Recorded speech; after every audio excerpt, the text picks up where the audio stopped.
Sophie, Vlad, welcome. Sophie, if I could start with you, how is the accessibility of Gen AI impacting the workforce? What trends are you seeing? I think that the biggest thing is that latest research is showing that by 2030, 375 million jobs will need to change as a result of technological advances.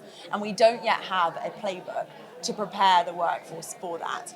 And I think about the big questions that I would want to answer as we're going through that.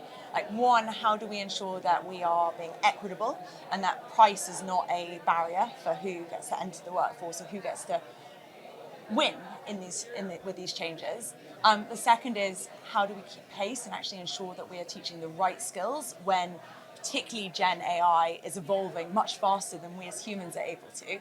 And then I think the third thing is how do we know that it's working? How do we know if we're teaching these new skills that actually being applied in an appropriate way in the workforce? And so actually, there is a word for those three things, and that is apprenticeships. And I think that there's a very exciting opportunity for professional apprenticeships to work for people at all ages and all stages of their career to learn both those technical skills, but also those durable skills in order to keep pace with these changes. And I would add that it's happening. You cannot hide from it, right? Everybody's aware of the potential, what can be done. So everybody's trying to at least think through what is the impact on their jobs, either from the scary part, will I have a job, to, hey, how do I even get better at my job, right? So it just totally got people thinking about what's happening around them and how to use this new technology that's now at the fingertips. Sophie, you mentioned there about skills. How, given the speed of advancement of AI and tech, do you make sure that workers have the right skills to take advantage of that?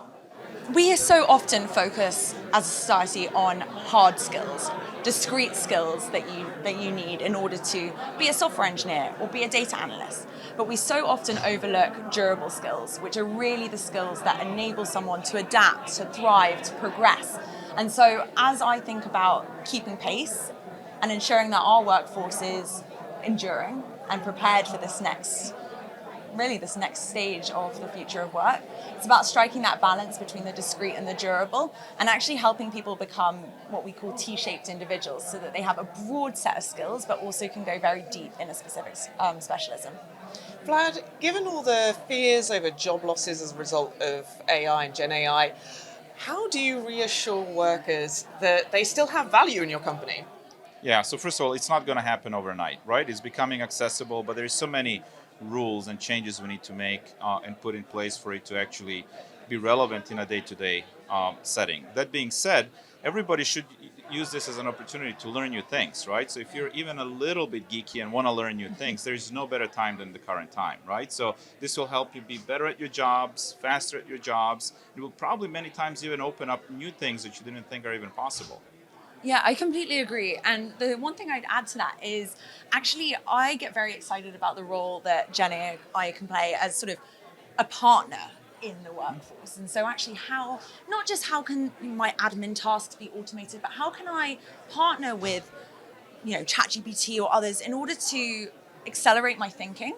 But also I think it's a very interesting one, which should give a lot of workers a lot of confidence. Our jobs are not going to get automated out. Actually, CEOs that we're talking to every single day are actually looking much more at how do they reskill their workforce rather than hire externally. And so it's been great seeing that shift across corporate America in particular to make sure that, they're looking within first and foremost. Absolutely. Sophie, Vlad, thank you so much. Thanks, Georgie. It was a pleasure.